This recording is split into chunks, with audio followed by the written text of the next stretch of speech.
llega una vez más fuerte al medio aquí el aire de Eso que Falta. Ya lo tenemos ahí a Santi Marino conectado y está también entrando Agus Espada. ¿Cómo andás, Santi? Hola, ¿qué tal? ¿Cómo les va? Bien, muy bien. Buenas tardes. Hola, Agus, buenas tardes. Buenas tardes, ¿cómo están? Estaba chequeando si tenían el mic abierto, ¿cómo andan? Bien, muy bien. Acá empezando una nueva semana, un nuevo lunes, y como siempre con ustedes el resumen deportivo. No, mentira. Me podrían, el resumen deportivo. Así que bueno. Ella quiere el resumen deportivo. Quiero, me encanta. Es algo que disfruto mucho como formato. Pero bueno, hubo fecha FIFA, así que tampoco hay tanto para decir. Podríamos hacer el resumen deportivo. De hecho, Agustín podría comentar un triunfo de su equipo. También entre otros equipos que compitieron durante el fin de semana. Pero déjame ofrecer un caramelo negro en este momento. Y es que le vamos a dedicar esta columna a la memoria de un querido maestro que muchas veces ha sido citado y mencionado aquí en Fuerte al Medio. Hace un rato nos enteramos que falleció Ramón Sallo, un queridísimo profesor de industrias culturales. Ramón era licenciado en Derecho y en Economía y doctor en Ciencia de la Información, y era una persona fundamental de los estudios de la economía política crítica. Es una perspectiva que está muy extendida tanto en una zona de España que él amaba mucho, que era su adorado. Uy, se nos congeló Santi, me parece. Se nos congeló, entonces lo voy a completar. Dale, por favor. El lugar que iba a decir Santi es el País Vasco, ¿no? De donde era oriundo y es Ramón Sallo Erguezábal, su segundo apellido, y al que nos ha formado con sus clases algunos, con sus libros, ensayos y textos a otros, a muchos de los investigadores, principalmente a los investigadores que formamos parte, principalmente lo digo en el sentido de la referencia, ¿no? A los investigadores ha formado muchísimos profesionales y académicos, pero principalmente a quienes integramos el Centro de Industrias Culturales y Espacio Público de la Universidad de Quilmes, a quienes estudiamos en la maestría en Industrias Culturales, sus textos, sobre todo los de finales de los 80 y principios de los 90, cuando se pone a indagar en aquellas iniciales transformaciones que provocaba el proceso de digitalización en las industrias culturales, y nos hablaba de las ramas y textos muy fundamentales al momento de pensar a la cultura, además de como un proceso de construcción y de debate simbólico, también como una actividad económica con características propias que eran y son fundamentales entender, no solamente al momento de estudiarlas, sino, entre otras cosas, y principalmente al momento de regularlas, ¿no? Bueno, se fue Ramón en el día de ayer, pero bueno, también en este caso, cuando hablamos de trascendencia, hablamos de todo su trabajo y de todos sus estímulos intelectuales que nos van a seguir acompañando por muchísimos años a todos. Aquí volví, gracias Agus por completar el mensaje. Se me apagó la compu casi como en un acto de justicia poética, a todo lo que agregó Agustín, a todo lo que planteó Agustín, quisiera agregar además que Ramón era un atento escucha, era un profesor del que todos aprendimos todo eso que planteó Agus, pero además que tenía la virtud de escuchar a nosotros que éramos unos pibitos o unas pibitas al lado suyo. Yo soy más grande que Agus, no me considero pibito como él, y no tuve la suerte de estudiar con él como sí tuvieron algunos de los estudiantes de la Universidad de Quilmes en ocasión de su visita en la maestría, porque ya había terminado, pero Ramón además te preguntaba y te escuchaba, y eso solo lo hacen los maestros, digamos. No fue tan cercano en nuestra formación como sí con nuestros propios maestros, como Guillermo Mastrini y Martín Becerra, a quienes acompañó en su formación durante muchos años. Ellos hicieron en parte con nosotros lo que Ramón había hecho con ellos, y para nosotros nos queda la guía y el legado. y una definición de industrias culturales que en 1988 incluye a los videojuegos. O sea, el resto imaginémoslo. Vanguardia total, ¿no? En ese momento, claramente, obvio. Así que bueno, no sé, Agus, si repetí algo de lo que habías dicho vos, pero... No, al contrario. Creo que ese es el otro costado que es válido y súper merecido destacar en este día, ¿no? O sea, su calidad como formador y esa herencia que nosotros vía sus formados seguimos heredando, ¿no? De esa generosidad y de la humildad a pesar de la maestría y de la cantidad de conocimiento. Y en tiempo de recuerdos también subrayaría su trayectoria militante, de la que nunca renegó y a la que siempre volvía como gestor, además como funcionario público en el País Vasco, donde integró en algunas ocasiones algunos puestos de autoridad en la gestión. Este rol de anfibio que muchos hemos tenido muchas veces y ningún lugar con ese vuelo, pero sí con ese aprendizaje, ¿no? También quedan sus ideas, en términos de no solo sus ideas académicas, sino su perspectiva respecto al funcionamiento del mundo, la comunicación y la cultura. Bueno, hecho este reconocimiento, obviamente están todas las publicaciones de él disponibles para quienes estén interesados, ¿no? En este mundo de las industrias culturales, esto que ustedes también acercan lunes a lunes aquí a Fuerte al Medio. Está bueno también poder acercarse a esos textos, a esas entrevistas. Hay un montón de material disponible también para revisitar un poco los estudios que ha hecho Ramón Sallo a lo largo de su vida. Sí, solo una recomendación de lectura, si alguien quisiera, Retrovisor y Bisturí es su libro, su último libro, que es donde recorre toda su obra y su trayectoria. Sabemos que entre quienes nos escuchan hay personas que están muy interesadas en estas temáticas, y también hacer algo de contracultura, ¿no? Recomendar un libro muy largo, de una trayectoria muy larga, sobre alguien que fue... Y por radio, imagínate, ya es un quilombo, claro. Nombrabas, Agus, hace un ratito, perdón, pero justo dijo la palabra regulación, ¿no? Porque una de las cosas que también propone Sallo en alguno de sus textos, más allá de toda la cuestión descriptiva y analítica, tiene que ver con que ese diagnóstico sirva, entre otras cosas, para regular, ¿no? Para hacer política pública en algún punto. Y digo esto porque la palabra regulación va a tener que ver con la columna de hoy.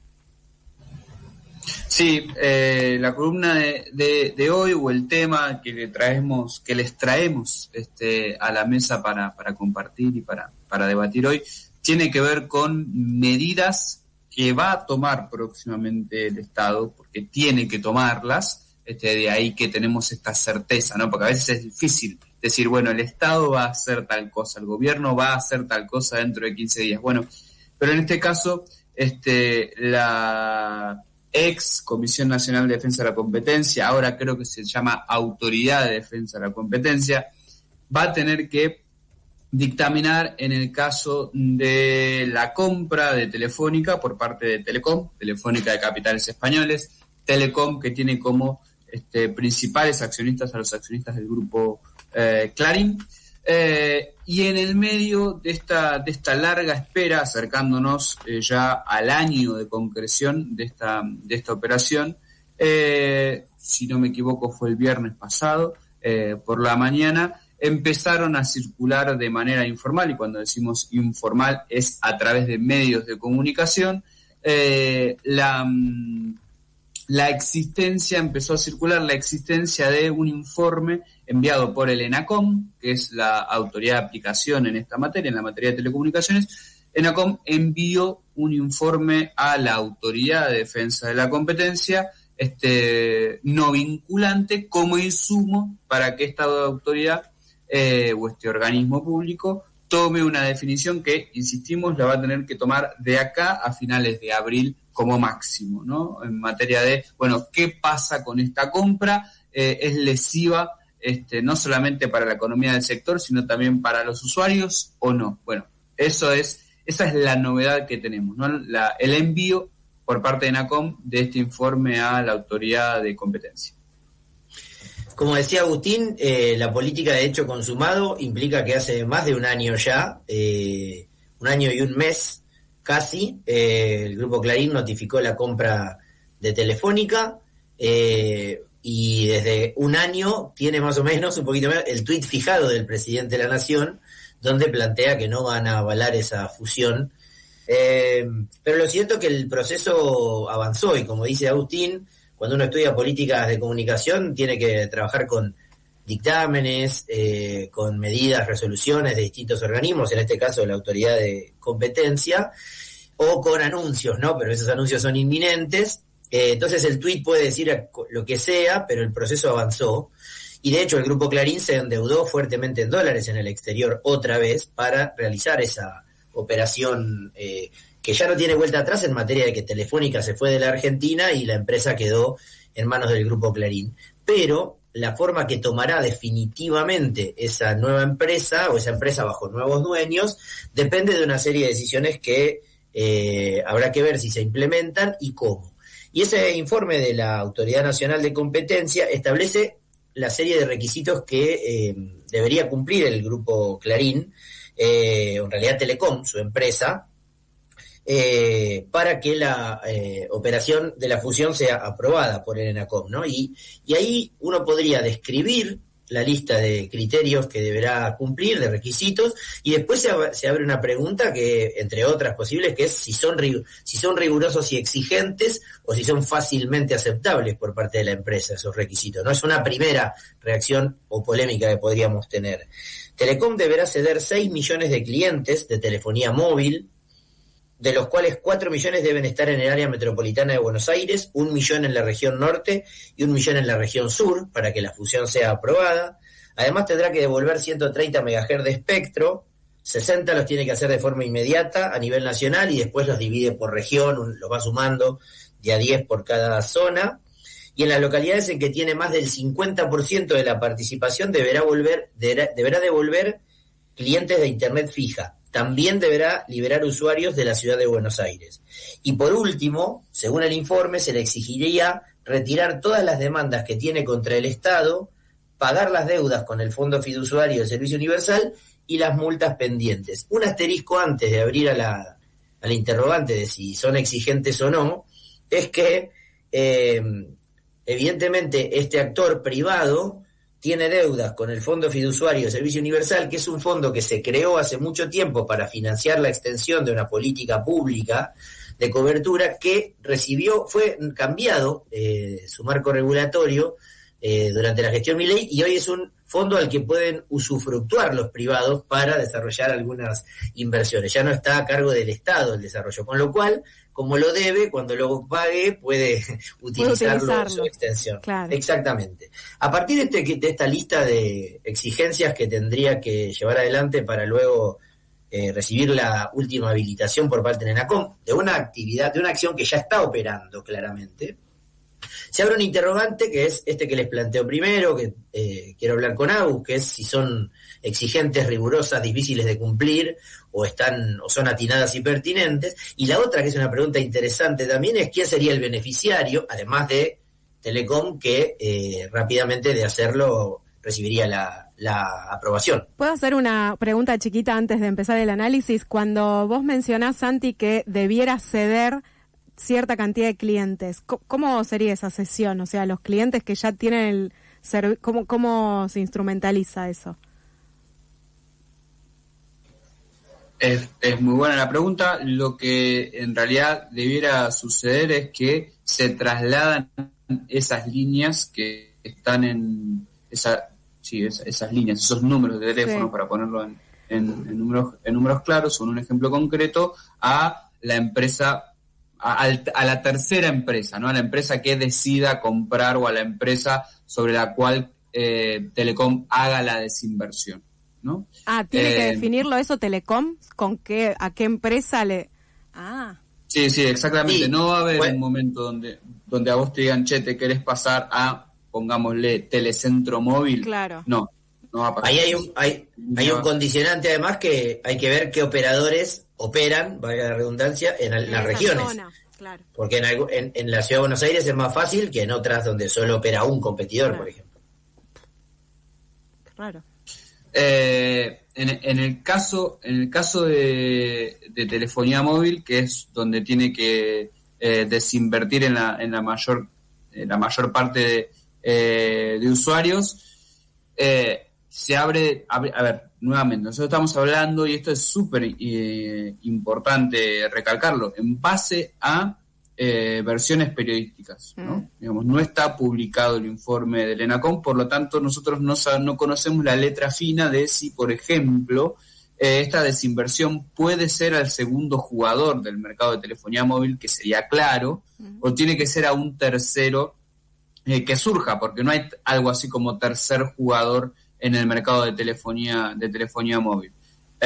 Imaginemos, por ejemplo, que cuando fue el caso de la desinversión de Disney en el rubro de señales deportivas, ¿sí? Estamos hablando de, si yo no recuerdo mal, 2021-2022, cuando Disney compra Fox y se queda con todas las señales deportivas. Bueno, ahí el dictamen de defensa de la competencia lo que decía es que tenía que definir en un tercero, ¿no?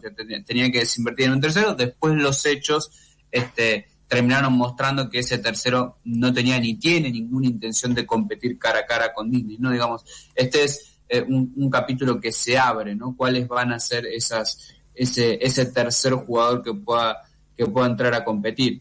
Pero en primera medida sí, digamos, quien tome la decisión va a ser la empresa que tiene que desinvertir, y en este caso es Telecom, ¿no? Por supuesto, respetando los plazos que establezca la Autoridad de Defensa de la Competencia para que esta desinversión se dé, ¿no? Que entre otras cosas, las versiones periodísticas informan que va a ser un plazo bastante largo, ¿no? Un plazo de por lo menos 2 años para que se termine de concretar esta desinversión, lo cual habla de que Clarín y a través de Telecom aprovecha una gran ventaja que le da la regulación, porque estamos hablando de una aprobación ex post de esta operación, ¿no? O sea que es, en algún caso, una revisión de un hecho consumado. Acá Telecom se compró Telefónica, y una vez que lo compró, el Estado, a través de Defensa de la Competencia, va a empezar a analizar la operación para ver qué cambio sugerirle a esa operación. A partir de noviembre de este año, y con la creación de la nueva agencia regulatoria en materia de defensa de la competencia, va a haber operaciones, y la operación de Telecom y Telefónica podría haber sido una de ellas, que requieran una aprobación ex ante. ¿Qué quiere decir esto? Bueno, que la operación va a quedar sujeta a que la Autoridad de Defensa de la Competencia diga, ok, la hacen como quieren, o van a tener que hacer esto, y recién ahí se puede dar. Esto lo marco porque esta operación que se llevó adelante, que se concretó a principios de 2025, es decir, ya estamos cerca del año en que se concretó esta operación, ya lleva un desarrollo en los hechos y en el mercado, digamos, un desarrollo operativo muy claro y marcado, ¿no? Digamos, ya se unificaron las marcas, ya hay infraestructura que Telecom está gestionando como propia, hay arrendatarios que están trabajando directamente con Telecom, digamos, hay una cuestión de manejo que, en teoría, la Autoridad de Defensa de la Competencia le dijo, hasta que esté mi dictamen, esto no lo pueden hacer, que Telecom lo está haciendo sin problema. Sí. Ahí está. Muchas veces ha sido preocupación de la columna explicarle a quienes nos escuchan cuánto los afecta, y aquí está bastante claro. Hoy es bastante sencillo eso, porque, como decía Agustín, alguno de los que nos escucha quizá era cliente de Movistar y dejó de serlo, a pesar de que la marca finalmente existe, ¿no? Hace poco nos hacíamos un chiste con Agustín en Twitter diciendo que, bueno, finalmente La Nación y Clarín habían vuelto a ser socios en algún negocio raro y externo, que es en el Movistar Arena, ¿no? Porque le quedó el contrato del naming, pero es cierto que la marca hoy es del grupo Clarín. Pero cuando vos sos cliente de una de las dos empresas, esa empresa deja de operar y te convertís automáticamente en cliente de otra, te das cuenta, te llega otra factura, y además no hay una posibilidad de competencia para elegir quién te da el mejor servicio, el mejor valor, etcétera, ¿no? ¿Se acuerdan de esa definición que suele dar el presidente respecto de el capitalismo y la competencia? Dos cuestiones más para agregar. tienen que ver, por un lado, con que el informe del que estamos hablando, que como bien insiste Agus, es una divulgación periodística todavía, no es un informe vinculante, no es obligatorio, pero sí la Secretaría de Concentraciones Económicas debe emitir un dictamen que supuestamente sucederá en las próximas 2 semanas, y ahí el proceso finaliza luego de ese dictamen que debería contemplar esto que el informe plantea, con lo cual, mientras esto suceda, y además después esté a 15 días, pero tenés en el medio una serie de feriados, el hecho ya está consumado, y eso genera una condición de concentración de la propiedad y de poder decidir algunas cuestiones para la empresa que se queda corto la noción del hecho consumado, ¿no? Sobre todo pensando que no estamos hablando de una empresa cualquiera, porque el Grupo Clarín, además de ser un proveedor de servicios de telecomunicaciones, es un operador de medios de comunicaciones tradicionales, que es un gran productor de discursos y que puede orbitar su relación en sus líneas editoriales para con el gobierno, de quien ha sido relativamente afín en sus líneas editoriales desde la Asunción, ha sido beneficiario en grandes montos de publicidad oficial en este periodo. Lo trabajó Agustín hace poco para una nota de Chequeado, no sabemos que no le va la vida en ello al Grupo Clarín, pero en el medio puede volcar su cobertura también a una línea editorial más hostil. Todo está en veremos, digamos, es una noticia en desarrollo, pero hay una pregunta para hacerse, insisto, con esta idea, que es saber, porque hay una perspectiva, una reacción que es muy exigente lo que el Estado le demandaría a Telecom que haga, y otra visión que sostiene que es bastante sencillo de resolver y que si eso es todo lo que le van a pedir, con todo lo que ya ganó en este año y pico, se va a poder adecuar fácilmente. Y después es difícil identificar, más allá de Claro, del mexicano Telmex, quiénes son los beneficiarios en este juego, porque hay un porcentaje del mercado que va a quedar en manos de otra empresa, no debería quedar en manos del Grupo Clarín. Yo acá diría que una de las primeras lecturas que se puede tener de este hecho es que, bueno, se supone que el ENACOM es el gobierno, ¿no? O sea, que lo que el gobierno quiera de esta operación lo va a decir el ENACOM, por una cuestión hasta de imagen, ¿no? Digamos, porque hasta en la comunicación de la creación de esta nueva agencia había una cuestión de la autarquía y separar para que no dependa más de la Secretaría de Comercio, la Comisión Nacional de Defensa de la Competencia, etcétera. Entonces, se supone que ese tuit que tiene fijado el presidente Milei en su perfil de Twitter se iba a expresar y se iba a manifestar en este informe del ENACOM, ya que las condiciones para tomar el toro por las astas y ponerle grandes límites a esta operación estaban en este informe de ENACOM, del cual, reitero, nosotros no tenemos un acceso directo. Si el informe de ENACOM dice lo que muchos grandes y medios de un lado y otro de la grieta, o de los múltiples polos de la grieta que hoy pudieran llegar a existir, todos coinciden en que el informe dice estas cuestiones, si eso es cierto, entonces el presidente está cacareando por un lado y poniendo los huevos en el otro, ¿no? Claro. Digamos, porque la realidad está haciendo la del Tero. Exactamente, está haciendo la del Tero, ¿no? Digamos, porque efectivamente no se trata de grandísimas o fuertísimas imposiciones o condicionantes a esta operación. A ver, nosotros estamos hablando del mercado de telefonía móvil, que estamos vamos a redondear en 60 millones de líneas, ¿sí? Clarín, mejor dicho, la fusión entre Telefónica y Telecom hace que este actor se quede con algo así como, estoy redondeando en números, ¿no? Un total de 43 millones de líneas.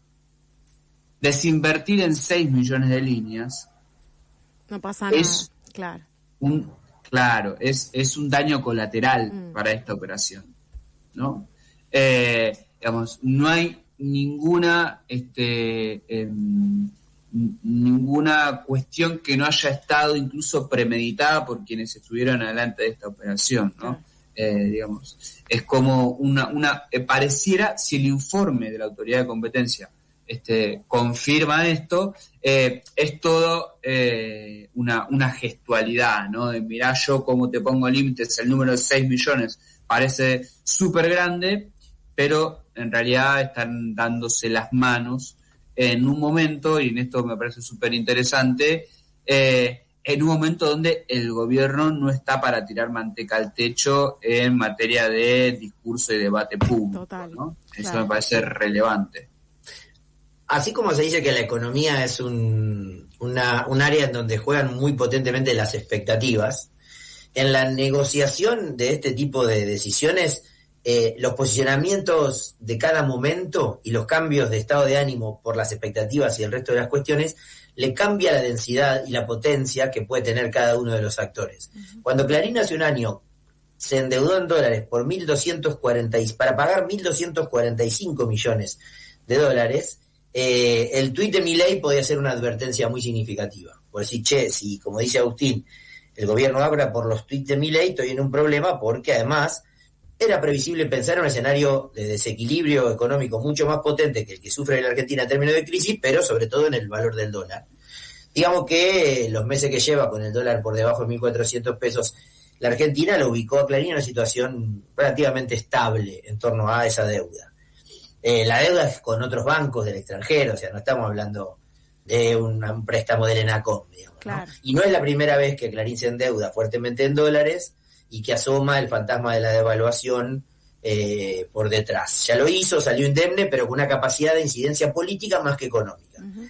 Ahora, la debilidad relativa del gobierno, todo es relativo, pero la debilidad relativa del gobierno en este contexto, que se podría parecer a la que sufría antes de las elecciones, pero a las elecciones le fue finalmente bien, podría reposicionar a Clarín y empezar a que el paso del tiempo le juegue otra vez a su favor, porque cuanto más tiempo pase, más posibilidad de que la debilidad del gobierno se profundice. Supongamos un escenario de derrota en unas PASO, si es que hubiera, a lo mejor no hay PASO el año que viene, ¿no?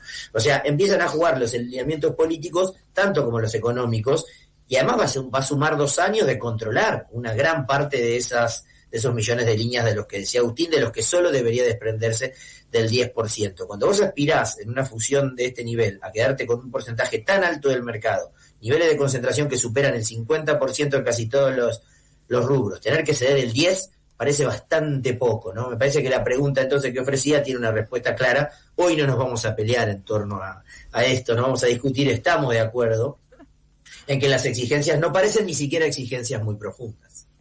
Y hay algo ahí también que... Además, perdón. Sí, dale, Agustín. Perdón, una cuestión más, que es esta que parece accesoria, pero que termina siendo bastante relevante en una operación de este tipo, que es el tiempo que se le da para concretar esta desinversión, sobre todo si se tiene en cuenta que acá hay una deuda que Telecom tiene que pagar, ¿no? Claro. Y entonces no es lo mismo que Telecom tenga que desinvertir en 6 meses o 1 año a que lo tenga que hacer en 2 años, si ya se tiene en cuenta que corrió 1 desde que se concretó la operación, ¿no? Y que los balances de la empresa, que por ejemplo se presentaron hace algunas semanas, muestran que en 2025 los números mejoran mucho por la compra de Telefónica, ¿no? Entonces es una forma de repagar esa deuda también, el plazo que se le da a esta operación. Sí, a eso mismo iba, a remarcar el tiempo que está pasando y efectivamente también cuál es el tiempo que se espera para la resolución de esto. Creo que ustedes mencionaban algo, pero que tampoco hay demasiada seguridad sobre cuándo habrá novedades para esa resolución. En el informe donde se enlistan las obligaciones, se habla de un plazo de 2 años, pero insistimos, es un informe que fue divulgado por fuentes periodísticas. Claro. Pero si son 2 años más el año y pico que pasó, estamos hablando de casi 3 años. Claro. Para una empresa que es importante marcar, sobre todo en relación a esto que planteaba Agustín, Telecom es controlada en un 40% por un conjunto de accionistas del grupo Clarín. Otro 40% le pertenece a Fintech, del empresario David Martínez, y el 20% restante cotiza en la bolsa. Mientras que Telefónica de Argentina, que fue creado en los 90 tras la privatización de Entel y tiene 10.000 empleados y cerca de 20 millones de clientes, ya fueron incorporados a la operatoria, y lo que la empresa cotiza en bolsa cuenta